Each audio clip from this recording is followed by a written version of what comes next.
Hello guys and welcome back to the channel. Today I'm going to be talking about the new Fiend Hunter that is going to be released today after the maintenance. And I just want to, talk about the strategy that I will be using, and I will see if I can assist you guys that are starting on the game just recently so that you can create a couple of things that would allow you to clear as many levels as possible. I'm also going to be talking about the strategy that I myself will be using, and also overall how the boss works and what are the abilities that the boss has and everything else. So let's go here and enter the main impossible event. We need to click here where it says Fiend Hunter, and for you to be able to see the abilities and the stats and everything else, I'm going to be showing you that as well. Before we get there, keep in mind that there has been a couple of changes. First change, is that there is no longer 5 pulls every clear. You get only 3 this time. But keep in mind that there are 2 Fiend bosses every month from now instead of only 1. So essentially, we are getting a couple more pulls if we complete the buff of the bosses at least until level 10, right? Or at least to the same difficulty that we were able to clear before.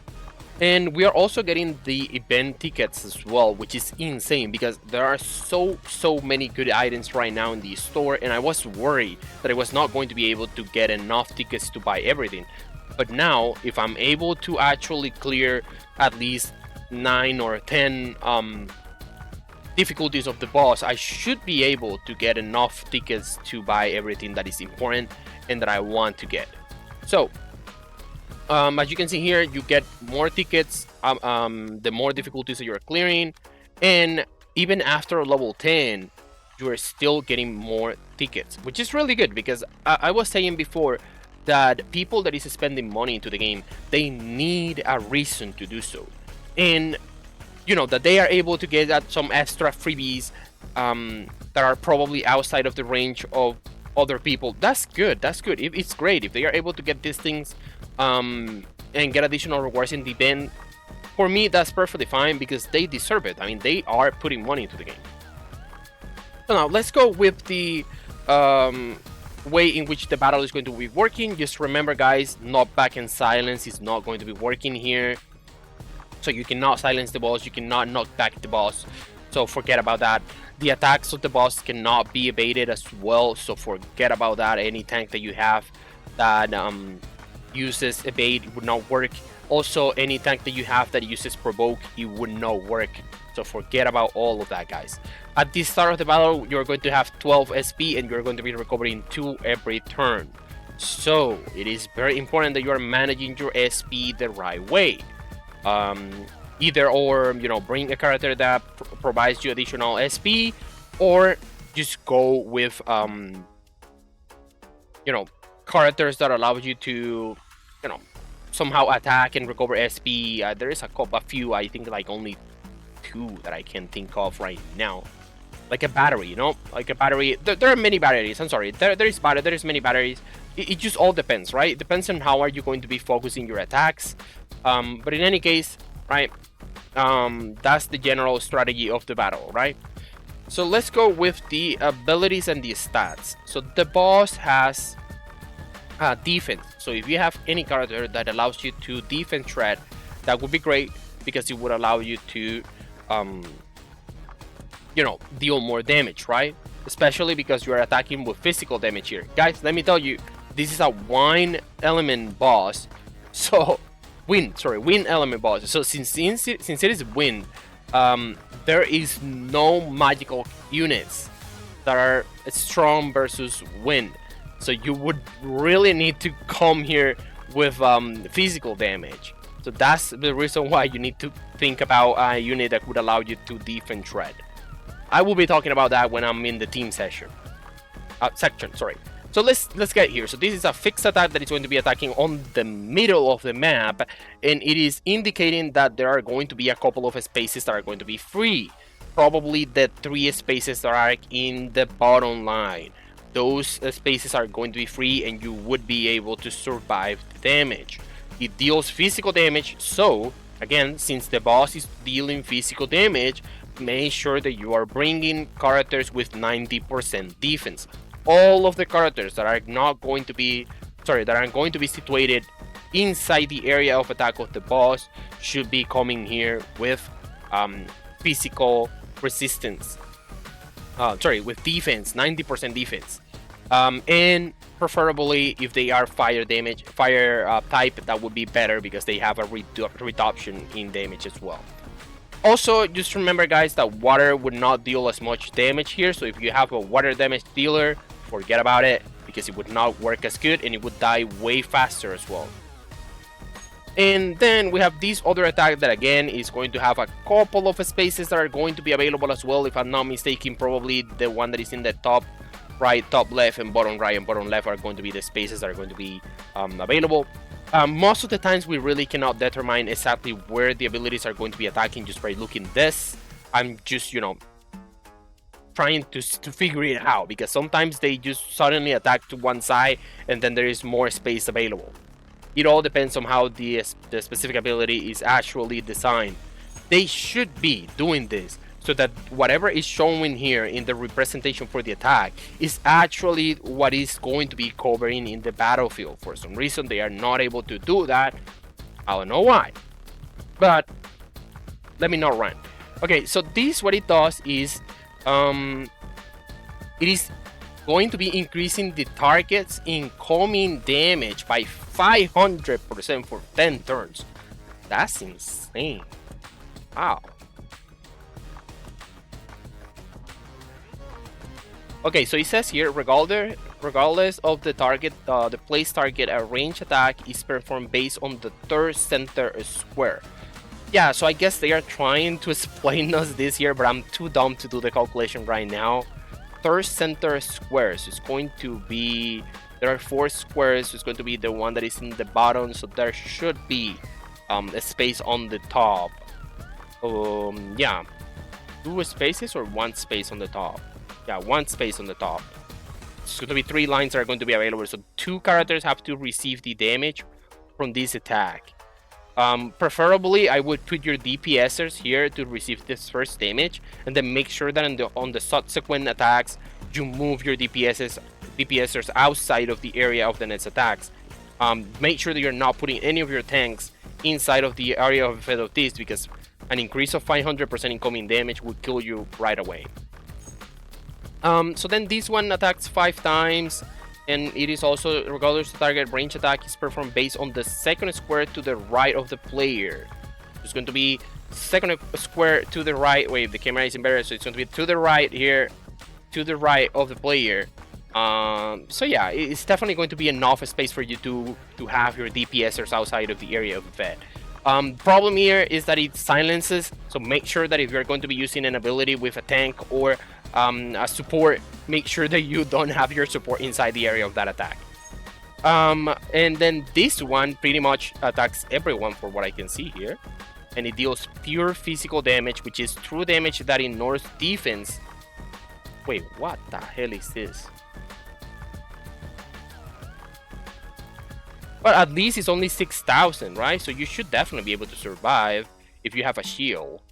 If you're bringing Diana, you would not have any problems. But this is looking bad. Wow. This is going to attack everyone. I mean, this is not showing here.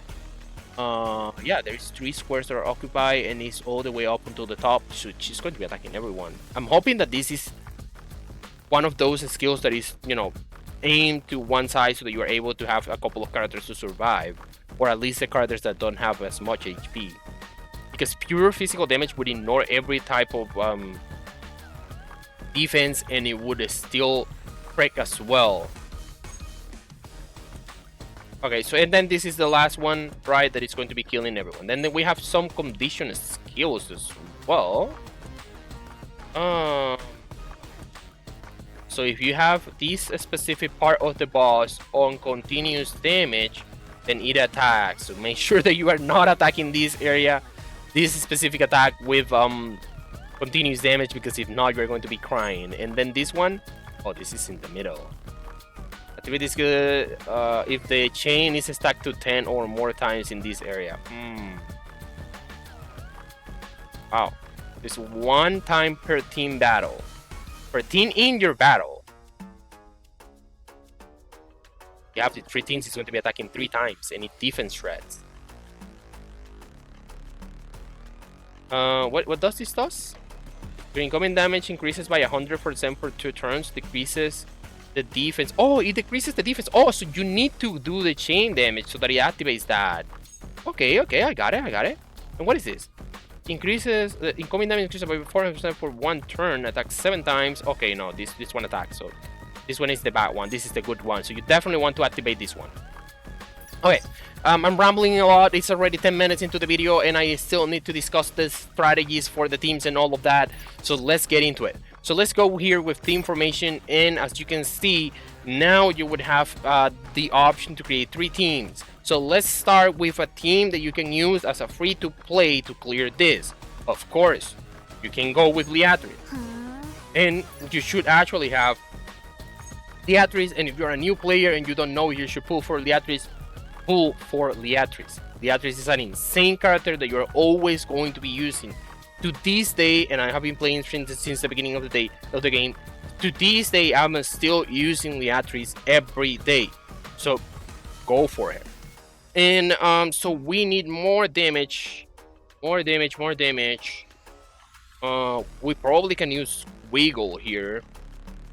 We can use Wiggle with the other costume. You know, we have the costume for Wiggle that deals continuous damage and it attacks in area, so it would be able to attack a couple of the different areas of the boss, right?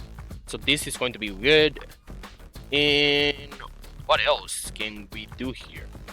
Okay, so you need a buffer, so definitely bring your Ariness to have the buff there. And Cry would allow you to do some defense shred, and he would also be able to attack all of the weak spots. So he is a pretty decent option, and Cry also works as a character that allows you to recover SP. So you can initiate the battle with Cry using this costume so that it recovers some SP, and then on the next turn you can go with the defense shred and then attack with the nuke that you have with Liatris. So you would take advantage of that. That's going to be the way in which the team is going to be working. First turn, go with this. Second turn, go with defense shred plus the nuke that you have with the main costume of Liatris. And last but not least, we need one more. I don't know. I mean, if you are new to the game, probably you don't have Diana. So I'm not going to be including Diana here. So I'm just thinking about what would be something nice to have. I'm always leaning towards having a battery on the team. So using this character would be good because she attacks 5 of the parts of the boss, and she attacks the 2 weak spots as well. And whenever she attacks, she's going to be recovering 10 SP. So 10 SP from her plus 3 SP that you can get from Cry. That's going to be 13 SP back that is going to allow you to cycle all your abilities without problem. If you don't have defense gear, check my blue gear optimization guide. You can just craft a lot of blue gear and then just roll for defense on all pieces, and that should allow you to survive longer so that you can get better rewards. So this is my recommendation. You're going to be needing a second team as well. If it comes to the point in which you are going to be needing a second team, I'm not including Lato on this team because you should be using Lato on your second team, right? You're also going to be needing another buffer, so Lato will be working as the buffer and damage dealer of the second group. And yeah, you pretty much are going to be needing a couple more things. You can probably go with Lucretia for the battery. Let's see, we have Rubia as well that you can go with her. Rubia is a free character that you can recruit from the pop, so you can go with Lato, Rubia, Lucretia, and so we have 3 there. We need more damage, to be honest, more damage. I don't see what else to bring here, guys, to be honest. This is getting very complicated. Okay, so I really don't see what would be a good character to bring that attacks multiple. I'm pretty sure that you will need to just bring things like Beatrice here. that deals fixed damage, and she's a fire unit, right? So she would definitely work as a damage dealer. If you got Alec, you can recruit Alec for free as well. You can use him. If you have Anastasia, you can use him. So going for the second team is more complicated. But in any case, this is my recommended team for you as a new player, and then you can just play around with whatever else you have for your second and third team. Just remember that the first team was going to be able to clear the first 4 levels very easily, so you would not have to worry about that, and then just worry about how are you going to be combining your teams for the second one and the third one if you're able to get there. Now, general team that you're going to be using as a player that has been playing for a long time, definitely Diana, a staple character that you should be on your team always. Celia, definitely staple character that should be on your team always, because of the chain damage specifically here. Obviously, Beatrice is the character that you definitely want to use here, and I would definitely use Cry. Cry is really good for the SP recovery. And we need someone else here. I was thinking about a character. What was it? I'm pretty sure that this should definitely work, and you should be saving a couple of characters for your next team. So I would go with something like this, for example, to use to recover the SP and be able to use all of my abilities every turn. At least I love to use Lucretia for my teams. At least, I mean, that's just me, guys. Because whenever she attacks, she just fills up your entire the entirety of your what is this called, SP bar, right? So that's why pretty much I always use her, right? So for the second team, you may consider using this girl for focusing on the boss, right? Probably she's going to be for the third team. So as you notice, I didn't add it these arenas, so I should definitely be adding arenas here. I should definitely be adding Lateral, definitely be adding Wiggle and Anastasia, and here is where she goes. Yes, she goes here because she would allow you to target the boss so that Anastasia is able to deal damage to the enemy parts, right? All of the enemy parts with her base costume. So this is, I guess, a good second team. And the third team, it all depends on whatever you have. Pretty sure you should definitely be going with something like Rubia, for example, right? Because it's just fire damage. And if you have her other costume as well, if you don't have it, you can buy it in the shop, right? She's in the shop right now. So Rubia is going to be a great unit there. Probably using Helena for the crit rate, right, as your third buffer. And if you don't have Helena, then you can go with Rue as your third buffer as well, and Shielder as well, because you're definitely going to be needing a shield if you want to survive longer. But in any case, I think that the most important thing here is to make sure that your team number one is the one that deals the much as much damage as possible, and then your second team is just there to allow you to increase your damage output. So it is not as important for the second team to be as good as the first one. At least that's what I think right now. I'm not sure if the way in which this works is that if your first team dies, then your second team goes in. My idea is that first team is going to be fighting the boss. Once first team dies entirely, then second team starts fresh, right, from where team 1 was. And then once team 2 dies, then team 3 starts fresh from where team 2 was. I haven't had the time to actually read everything regarding how it works.